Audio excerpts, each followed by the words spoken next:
Welcome back, ladies and gentlemen, and thank you very much for your greatest support.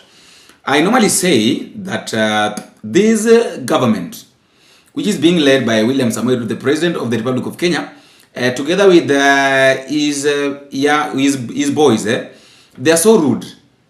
I don't know where their rudeness normally comes from. I don't know if they are normally rude because of the president or what.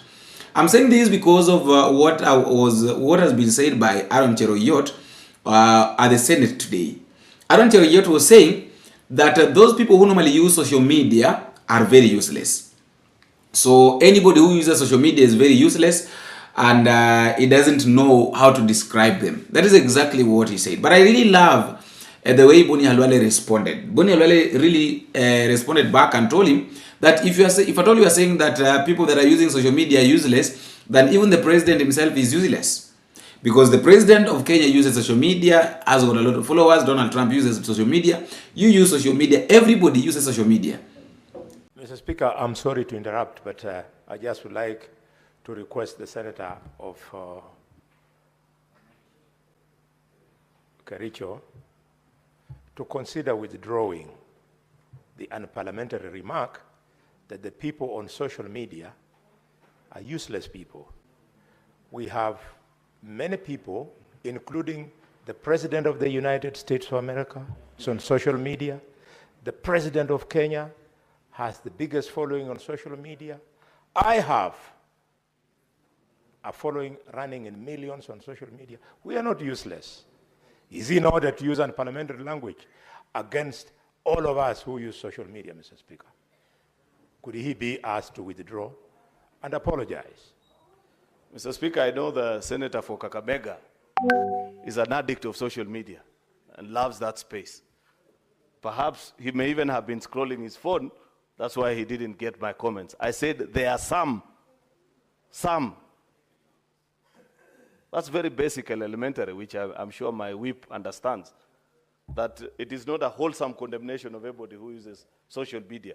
That there are people, in fact, I was quick enough to qualify, that there are people of no known achievements, but they have made it their business, Mr. Speaker, to disparage this house when it does duty on a certain item to which they disagree with. So everybody, then it means that everybody is useless.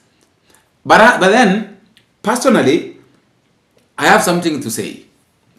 If Cheruyiot is saying that we, the people that are using social media, we are very useless, then there is something that we really need to understand here.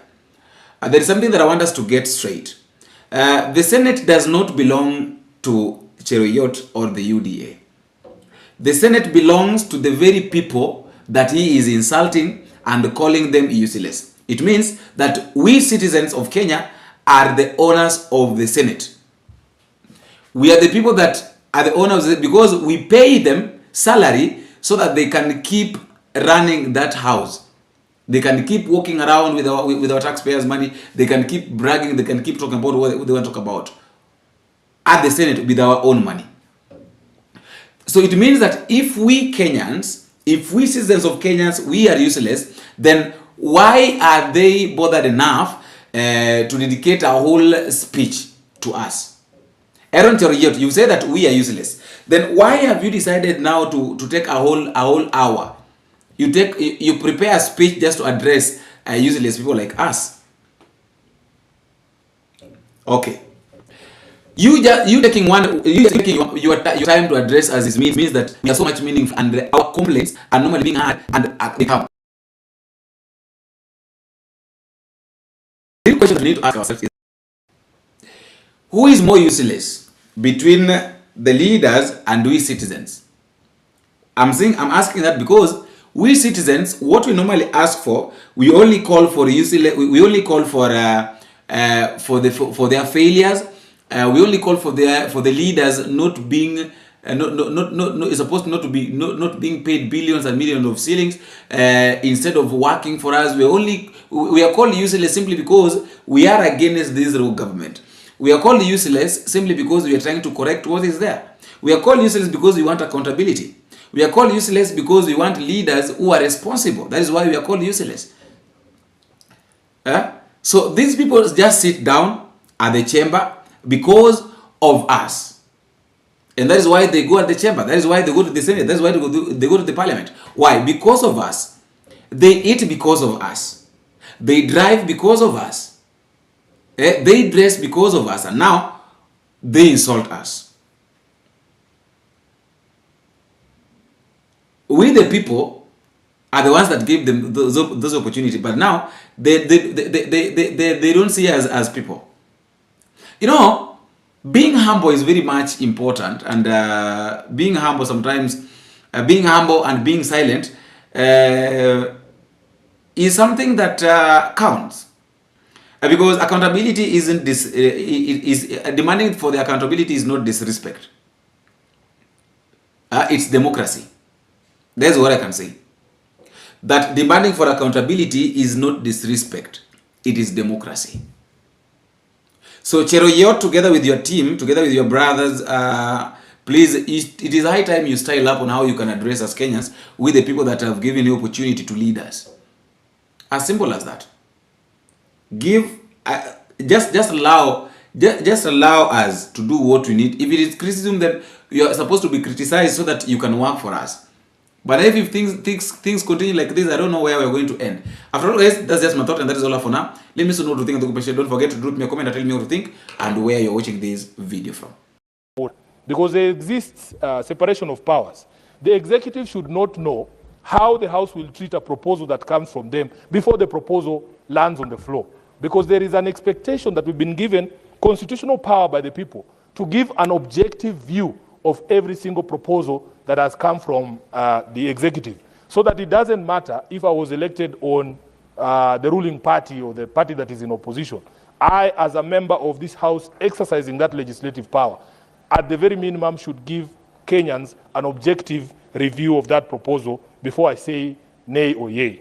Speaker, Khalwalwe has just informed me that the hospital where my placenta was cut has now been shut down. And it reminded me of the debate about Senator Kajwang's former university. Senator, it's the placenta of your mother. The placenta is shared by the mother and the child. I don't think any party can claim whose placenta it is. It is also mine, and I can text my mother here to confirm whose placenta it was. Proceed, Senator. But anyway, it reminded me of that debate, Honorable Speaker. I don't know if you recall, when Moi University was facing closure. And Senator Kajwang, who went to Moi University, was asking, now what will I tell people? When they ask me, which school did you go to? How can you make reference to an institution that does not exist anymore? So I am finding myself in the same dilemma as the Senator from Homa Bay, Honorable Speaker, that now I can no longer convince people that I was born in a decent faith-run institution, Honorable Speaker, because it has been closed down. And we must do everything. He must do everything, because in 1982, Honorable Speaker, to find an institution such as that was able to safely deliver somebody who can become a senator for Nairobi, it was not easy, Honorable Speaker. So it breaks my heart that has befallen that hospital, and all it takes is for this government to ensure that the system they have put in place when it comes to management of our healthcare, it works. If it works, you don't need to defend it. You see, this is the problem I have, Honorable Speaker. Everybody can see when something is working. And if you defend it so hard, and the people in the villages there, I was in a very rural village called Luhome, somewhere in Saboti, Honorable Speaker, over the weekend. And I can tell you, the question was put to those women. They have lost Linda Mama. SHA is no longer working. It doesn't work for them. So why do we insist, instead of just taking back this feedback and tweaking the system, the way that CBK dealt with the questions that were raised about voiding of payments? And they have told us that they have taken steps to ensure that it will no longer be possible for county officials to void payments. That is the sort of government we want, a government that just listens to criticism and takes corrective measures.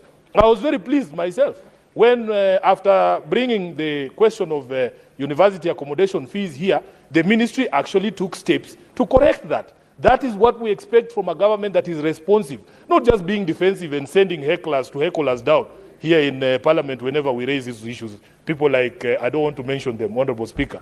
I've finished. Thank you.